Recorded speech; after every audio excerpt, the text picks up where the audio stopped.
Bhajap core कमिटीची आज सागर बंगल्यावर बैठकीला उपमुख्यमंत्री फडणवीस, चंद्रशेखर बावनकुळे, पंकजा मुंडे, आशिष शेलार, रावसाहेब दानवेंसह प्रमुख नेते उपस्थित राहणार। शरद पवार आणि मुख्यमंत्री एकनाथ शिंदेंमध्ये भेट, आरक्षणाबाबत सरकारने आतापर्यंत काय प्रयत्न केले याबाबत पवारांनी घेतली माहिती। संघटन सशक्तीकरणासाठी भाजपचे प्रयत्न सुरू, पुणे अधिवेशनातील मुद्द्यांवर भाजपकडून काम सुरू, राज्यातल्या 778 मंडळांमध्ये नव्याने प्रभारी नेमले जाणार। सरकारी अधिकारी कर्मचाऱ्यांना आरएसएसच्या कार्यक्रमात सहभागी होण्याची परवानगी देण्यासाठी चक्क सरकारी परिपत्रक काढता संविधान मोडीत काढायचं ठरवलंय का? सुषमा अंधारेंचा फडणवीसांना सवाल। दिल्लीच्या बैठकीआधी 3 ऑगस्टला उद्धव ठाकरे पुणे दौऱ्यावर, आगामी विधानसभा निवडणुकीच्या पार्श्वभूमीवर आयोजित शिबिरात पदाधिकाऱ्यांना करणार मार्गदर्शन। मवियाच्या नेत्यांना ठोकून काढा या फडणवीसांच्या वक्तव्याचा संजय राऊतांकडून समाचार, राजीनामा द्या आणि असं वक्तव्य करून दाखवा, राऊतांचं आव्हान। अमित शहांचे शरद पवारांवरचे आरोप निराशा आणि वैफल्यातून, खासदार संजय राऊत यांची बोचरी टीका। भ्रष्टाचार करणारे आज अमित शहांच्या मांडीला मांडी लावून बसले, शहांच्या विधानावर टाळ्या वाजवणाऱ्यांची कीव येते, खासदार संजय राऊतांचं वक्तव्य। मराठी स्वाभिमानाची माती करणाऱ्यांचे बूट चाटणाऱ्या नकली वाघांनी वाघनखं आणली, सामनामधून एकनाथ शिंदेंवर हल्लाबोल, तर हीच वाघनखं विधानसभेत यांच्या कोथळ्यात घुसतील अशी जहरी टीका। विधानसभेच्या जागा वाटपाआधी 4 ऑगस्टला उद्धव ठाकरे दिल्ली दौऱ्यावर, इंडिया आघाडीच्या प्रमुख नेत्यांची घेणार भेट। विधानसभा निवडणुकीच्या पार्श्वभूमीवर माकप नेत्यांनी घेतली उद्धव ठाकरेंची भेट, विधानसभेत महाविकास आघाडी सोबतच राहणार, माकप नेत्यांची ग्वाही। मनसेची विधानसभा निवडणुकांची तयारी सुरू, निरीक्षक आज राज ठाकरेंकडे सादर करणार निरीक्षण अहवाल, प्रत्येक जिल्हानिहाय मनसेच्या निरीक्षकांनी घेतला होता विधानसभेचा आढावा। मनसेने विधानसभेच्या दृष्टीने तयारी सुरू केली असून यावेळी 200 ते 215 जागा आम्ही लढवू, मनसे नेते प्रकाश महाजनांची माहिती। जळगाव ग्रामीण मतदारसंघात मंत्री गुलाबराव पाटील आणि माजी मंत्री गुलाबराव देवकर यांच्यामध्ये लढत होण्याची शक्यता, दोघांचे एकमेकांवर आरोप प्रत्यारोप। उपमुख्यमंत्री फडणवीस आणि अजित पवारांचा आज वाढदिवस, मुंबईतल्या राष्ट्रवादी कार्यालयासमोर झळकले दोघांनाही एकत्रित शुभेच्छा देणारे बॅनर। उपमुख्यमंत्री फडणवीसांच्या वाढदिवसानिमित्ताने आमदार नितेश राणे यांची एक्सवर पोस्ट, नितेश राणेंकडून फडणवीसांचा हिंदी हृदय सम्राट असा उल्लेख। वाढदिवसानिमित्ताने उपमुख्यमंत्री अजित पवारांच्या पद्मश्री सिंधुताई सपकाळ यांच्या आश्रमाला अजित पवारांची भेट, आश्रमातील विद्यार्थ्यांसोबत गप्पा मारत अजित पवारांनी साजरा केला वाढदिवस। राष्ट्रवादी काँग्रेसच्या प्रदेश कार्यालयामध्ये अजित पवारांच्या वाढदिवसाचं सेलिब्रेशन, कार्यकर्ते आणि पदाधिकाऱ्यांनी एकत्र येत कापला केक। सुनेत्रा पवार यांच्याकडून अजितदादांना गुलाबाचं फूल देत वाढदिवसाच्या शुभेच्छा, अजित पवारांनी सुनेत्रा पवारांचे ट्विट करत मानले आभार। केंद्रीय गृहमंत्री अमित शहांकडून अजितदादांना वाढदिवसाच्या शुभेच्छा, अजितदादांना फोन करत शहांनी दिल्या शुभेच्छा। मनोरमा खेडकर यांना 14 दिवसांची न्यायालयीन कोठडी, शेतकऱ्यांना धमकावल्याप्रकरणी खेडकरांच्या अडचणीमध्ये वाढ। बिग बॉसच्या चित्रीकरणाबाबत मनीषा कायंदेंकडून आक्षेप व्यक्त, अश्लील चित्रीकरण दाखवलं जाते, चित्रीकरण थांबवण्यासाठी पोलीस आयुक्तांना विनंती केली, मनीषा कायंदेंची माहिती। मलबार हिल परिसरातील वॉकवेची आदित्य ठाकरेंकडून पाहणी, राज्यात काहीही झालं की उद्धव ठाकरेंवर ढकलतात, आमचं सरकार आल्यावर घोटाळे केलेल्यांना जेलमध्ये टाकणार, आदित्य ठाकरेंचा इशारा।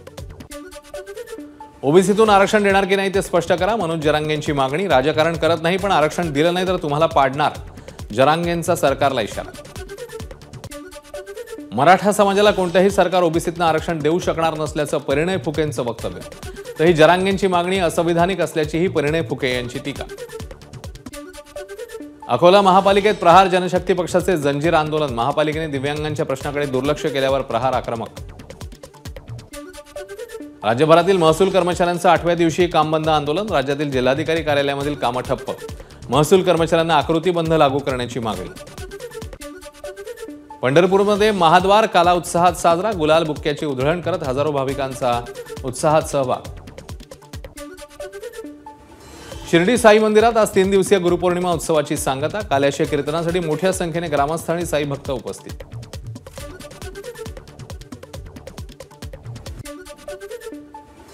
कोकणातल्या जिल्ह्यांमध्ये काही ठिकाणी मुसळधार पावसाची शक्यता, विदर्भातल्या जिल्ह्यांमध्ये तुरळक ठिकाणी विजांच्या कडकडाटासह पाऊस होणार, हवामान खात्याचा अंदाज। मुंबई शहर आणि उपनगरात पुढील 24 तासांसाठी मुसळधार पावसाचा अंदाज. 45 ते 55 किलोमीटर ताशी वेगाने वारे वाहण्याची शक्यता.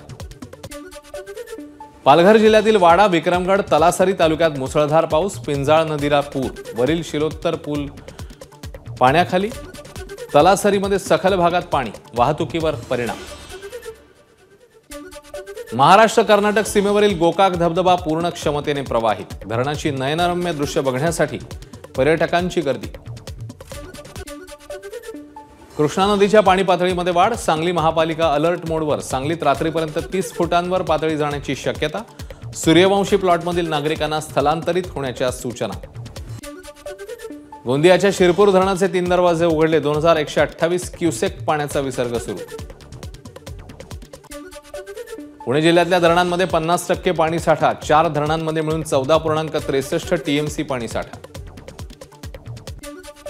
त्र्यंबकेश्वरमधील पहिने धबधब्यावर हुल्लडबाजी करणाऱ्या 90 पर्यटकांवर नाशिक ग्रामीण पोलिसांची कारवाई. पोलिसांकडून 73,000चा दंड वसूल. गणेशोत्सवासाठी कोकणात सोडण्यात येणाऱ्या 202 गाड्यांचं आरक्षण फुल. पहिल्या 8 मिनिटातच प्रतीक्षा यादी 750 वर.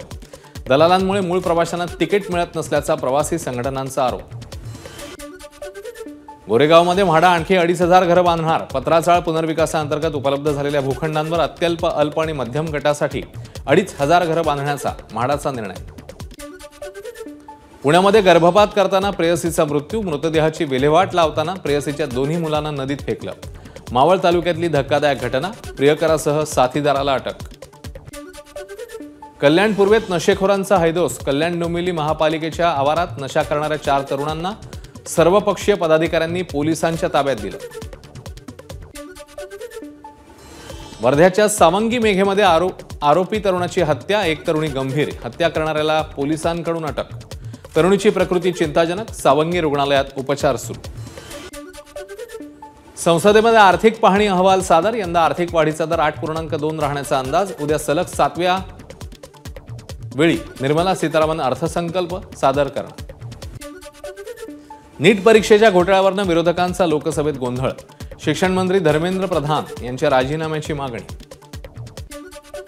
बिहारला विशेष राज्याचा दर्जा देण्यास केंद्र सरकारचा नकार. जेडीयूने बिहारला विशेष राज्य म्हणून घोषित करण्याची केलेली मागणी. 2012च्या अहवालानुसार विशेष राज्याचा दर्जा देता येणार नाही, केंद्र सरकारचं उत्तर. बांगलादेशमधील बहुतांश नोकऱ्यांमधलं आरक्षण रद्द. सरकारी नोकऱ्यांची भरती ही गुणवत्तेनुसारच केली जाणार. आरक्षणाविरोधातील हिंसाचारानंतर सुप्रीम कोर्टाचा मोठा निर्णय. कर्नाटकात आयटी आणि आयटीएस क्षेत्रातील कामाचे 14 तास करण्याच्या प्रस्तावाला आयटी युनियनचा विरोध. सध्याच्या तरतुदीनुसार ओव्हरटाईमसह जास्तीत जास्त 10 तास काम करण्याची परवानगी देणारा कायदा. गाझा पट्टीवर इस्रायली सैन्याचे हल्ले सुरूच. आयडीएफच्या हल्ल्यात महिला आणि मुलांसह 15 जणांचा मृत्यू, तर बुरेज निर्वासित छावणीवर झालेल्या हल्ल्यामध्ये 9 जणांचा मृत्यू. हिजबुल्लाह आणि इस्रायल यांच्यातल्या संघर्षामुळे लेबनॉनच्या दक्षिण सीमेवर तणाव. गेल्या अनेक दिवसांपासून सुरू असलेल्या हल्ल्यांमुळे सीमेलगतच्या नागरी वस्तीचं मोठं नुकसान. पॅरिस ऑलिम्पिकमध्ये बॅडमिंटन क्रीडा प्रकारासाठी पुण्यातले बॅडमिंटनपटू आणि प्रशिक्षक सुदीप बर्वे यांची अंपायर म्हणून निवड. ऑलिम्पिक स्पर्धेसाठी निवड झालेले बर्वे हे देशामधले एकमेव व्यक्ती. एबीपी माझा, उघडा डोळे बघा नीट.